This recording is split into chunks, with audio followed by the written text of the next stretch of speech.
Tony D and Little Joan with a screenwriter's rant on the greatest beer run ever, starring Zach. What's his face? Zach Efron, I think that's his name, as a guy who actually went to Vietnam to bring beer to all the guys who were in Vietnam from his neighborhood. Smash like and subscribe. Uh, Thank you for smash liking and subscribing. Check out my books. Links in the description. Comedy Horror in South Jersey. It's what? It's the Pineys. Books 1 through 9. Available at Amazon.com. Don't forget Kindle. Unlimited is free. Bill Murray's in it too as the bartender. I don't think he's a main character. Let me read you the synopsis. Chicky wants to support his friends fighting in Vietnam, so he does something wild. Personally brings them American beer. What starts as a well-meaning journey quickly changes Chicky's life and perspective based on a true story. Hailing from Skydance Media. Screenplay is adapted by Peter Fairley, I believe of the Fairley brothers, Brian Currie, and Pete Jones, and is based on the book The Greatest Beer Run Ever, a memoir of friendship, loyalty, and war by Joanna Mullally and John Chicky Donahue. So Peter Farley is the director. This is a true story. The guy actually did it. And, he went to Vietnam, and I'm sure they're exaggerating his adventures somewhat. This is like 1967. But it's not really about the war so much as it is, there's Bill Murray as an old guy in 1967. Very 50s.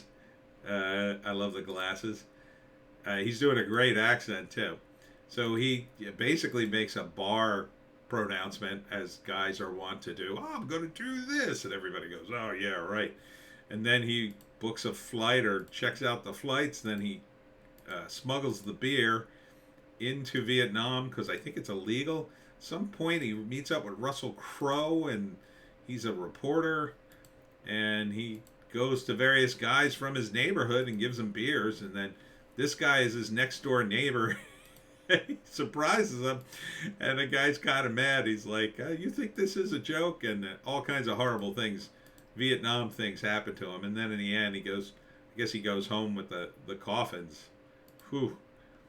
And then here's a scene where he tries to play ball with a kid from Vietnam, but she doesn't trust him.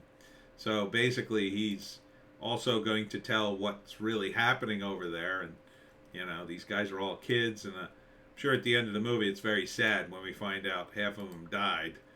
But it is kind of a funny movie. I mean, it really is a true story. I remember hearing about this guy. He did make this beer run. He did do this. So, screenplay by Peter Fairley, Brian Currie, and Pete Jones, directed by Pete Fairley. It's only on Apple Plus TV, hitting theaters and streaming September 30th. I would go see this. First off, it's a comedy. I know, there's serious stuff in it, but it is a comedy at heart, I think. But it's kind of a good comedy because it shows you a different side of the Vietnam War, I think. I was very much against the Vietnam War. I barely remember it. I was like, I don't know. When did it end? 74? I would have been 8. I'm an anti-war guy, but you don't, just because you're anti-war, it means you're for the troops. You want to keep them out of harm's way. This was not a good war. Not that any war is good, but this was particularly bad. And, people protested it, sure. But they always portray it in a sort of one direction, like, oh, all the protesters were great and all the soldiers were maniacs. No, they were just drafted. They thought they were doing the right thing, like a lot of people think they're doing the right thing, like a certain medical procedure that happened recently, and they think they're doing the right thing by lecturing other people, like that kind of right thing. Same thing that happened in 2001 after 9/11, when everybody thought they were doing the right thing by signing up to go over there so we don't have to fight them here. Yeah, it was the same kind of thing. But again, you're not against the troops. So this guy did something about it. I mean, it's crazy. It's absolutely insane what he did. I wouldn't have done it. But It's kind of an amazing story when you think about it, and it was a different time too, because this was a time not only guys like him went over there, but reporters went over there. They weren't embedded with the troops. They didn't have any equipment. They just go like he did, no helmet, no nothing, and like Russell Crowe's doing as the journalist here. Um, they often, followed the troops and were protected by them. The troops would protect them, but they weren't embedded with the troops. They were doing kind of their own separate thing. Um, so he's running around Vietnam with a duffel bag full of beer, and his buddy lectures him like, "Why the hell are you here? This isn't a joke." Yeah, war's not a joke. So I would see this. I would say that it's also kind of nostalgic for me because, a lot of times when I was growing up in movies, there were a lot of movies about Vietnam. They were often very dark and one-sided. This is a little bit of a different side of it. A little bit lighter. I mean, you can say, oh, it's not really a comedy, it's a drama. No, it's a comedy. It's just on the backdrop of something extremely serious. Yes, there's some dramatic moments in it, but I think at heart, it's a comedy. It's called The Greatest Beer Run Ever. It probably kind of has a bit of a downer ending, but I think, the fact that Chicky survives and then writes the book shows you that, well, it's kind of got a bit of an uplifting ending. He survived and he did something nice for the troops. I mean, stupid though it is in its own way. So, first act, Chicky's kind of a loser. Everybody's down on him. He's in the bar one night. He promises, oh, I'm going to bring everybody beers in Vietnam. And they kind of don't believe him.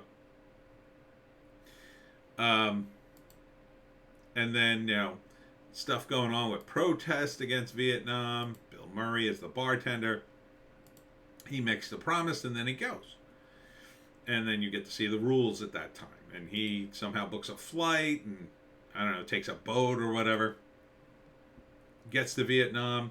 At first, some of the soldiers are stationed in places that are safer, but slowly he goes further, further out, bringing beers to these guys. And he quickly realizes he's bitten off more than he could chew. So the second act is about his various adventures, and the ante goes further and further up as he realizes this was really a stupid idea. This is a very serious situation. And then he has to get out, and that's the third act. I think the first act is he decides to go. The second act he goes and his various adventures, and then the third act is about his escape, because now it's very tough for him to get out. He's gone a little too far. And you can see his friend like, "Are you crazy?" And then there's a very serious moment here, obviously.